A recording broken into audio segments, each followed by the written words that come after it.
Bapak, Ibu, Saudara-saudari terkasih dalam Kristus, salam damai. Hari ini, Senin 19 Juli 2021, kita akan membaca kitab suci dan merenungkan sabda Tuhan. Bersama dengan saya, Michael Ganda, OMK dari Paroki Santo Aloysius Gonzaga, Surabaya. Dalam nama Bapa dan Putra dan Roh Kudus. Amin. Marilah kita berdoa. Ya Allah, Tritunggal Maha Kudus, kami bersyukur kepadamu atas segala rahmat, besar maupun kecil, yang kami sadari maupun yang tidak kami sadari, yang Kau berikan kepada kami sekeluarga. Terlebih rahmat kesehatan dan kasih yang ada di dalam keluarga kami. Semoga karena sabdamu juga kami bisa lebih mengasihi sesama satu dengan yang lain, terutama mengasihi Engkau. Terima kasih Tuhan. Amin.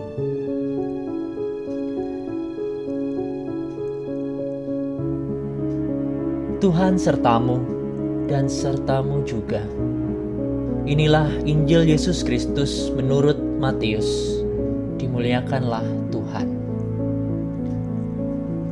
Pada waktu itu berkatalah beberapa ahli Taurat dan orang-orang Farisi kepada Yesus, "Guru, kami ingin melihat suatu tanda daripadamu." Tetapi jawabnya kepada mereka, "Angkatan yang jahat dan tidak setia ini menuntut suatu tanda. Tetapi kepada mereka tidak akan diberikan tanda selain tanda Nabi Yunus. Sebab seperti Yunus tinggal di dalam perut ikan 3 hari 3 malam, demikian juga Anak Manusia akan tinggal di dalam rahim bumi 3 hari 3 malam. Pada waktu penghakiman, orang-orang Niniwe akan bangkit bersama angkatan ini dan menghukumnya juga. Sebab orang-orang Niniwe itu bertobat setelah mendengar pemberitaan Yunus. Dan sesungguhnya yang ada di sini lebih daripada Yunus." Pada waktu penghakiman, ratu dari selatan itu akan bangkit bersama angkatan ini, dan ia akan menghukumnya juga. Sebab ratu ini datang dari ujung bumi untuk mendengar hikmat Salomo, dan sesungguhnya yang ada di sini lebih daripada Salomo. Demikianlah sabda Tuhan. Terpujilah Kristus. Bapak, Ibu, Saudara-saudari terkasih dalam Kristus, pada hari ini Injil secara gamblang membahas soal tanda. Para ahli Taurat dan orang Farisi menuntut suatu tanda kepada Yesus. Mereka menuntut tanda yang akan melegakan iman mereka untuk percaya bahwa Allah sedang berbicara kepada mereka di dalam dan melalui Yesus. Akan tetapi, menariknya, Yesus tidak memberikan suatu tanda apapun selain tanda Nabi Yunus. Kenapa demikian?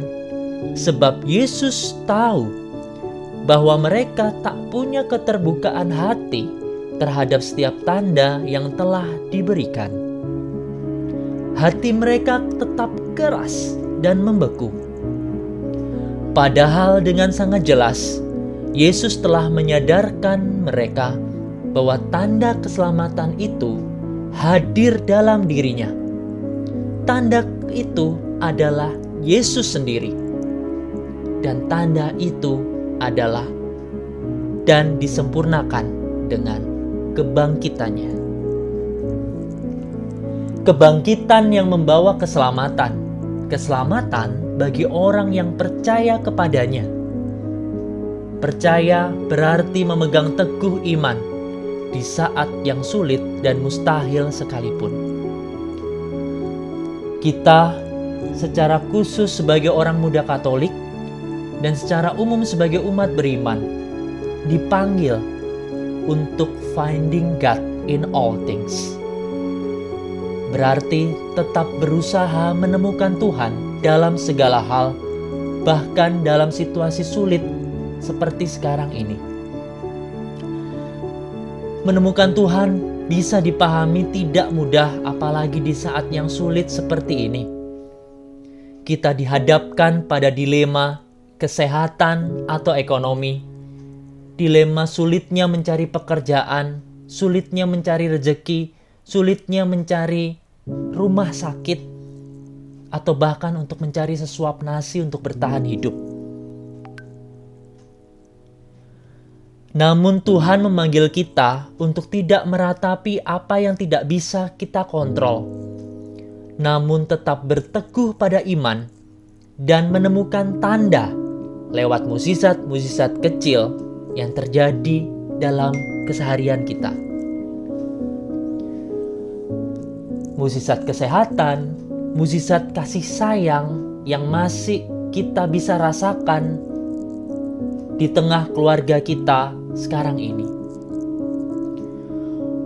Oleh karena itu, menyadari dan mensyukuri segala tanda, mukjizat-mukjizat kecil yang diberikan Tuhan, kita juga diundang untuk bisa membagikan kasih dan tanda mukjizat kecil itu kepada sesama kita, terlebih sesama kita yang membutuhkan di saat-saat ini.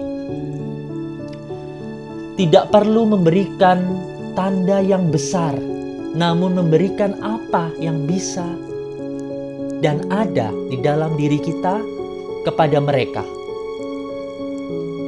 Membagikan kasih lewat hal-hal yang bisa dan ada di dalam diri kita, dalam doa dan dalam usaha-usaha kecil. OMK bantu OMK, umat membantu umat, dan warga membantu warga.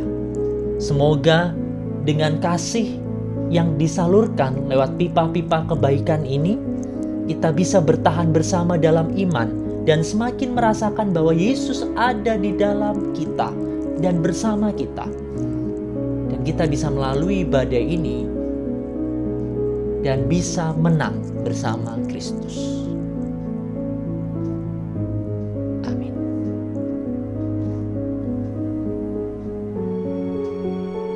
Marilah kita berdoa. Allah Bapa yang Maha Rahim, kami bersyukur atas rahmat tanda yang Kau berikan kepada kami melalui mukjizat-mukjizat kecil yang kami sadari maupun yang tidak kami sadari. Berilah kami rahmat kesadaran dan kedalaman refleksi, agar kami mampu menyadari mukjizat kecil-Mu dan mensyukurinya, dan tidak segan untuk membagikannya kepada orang lain yang membutuhkan di saat ini.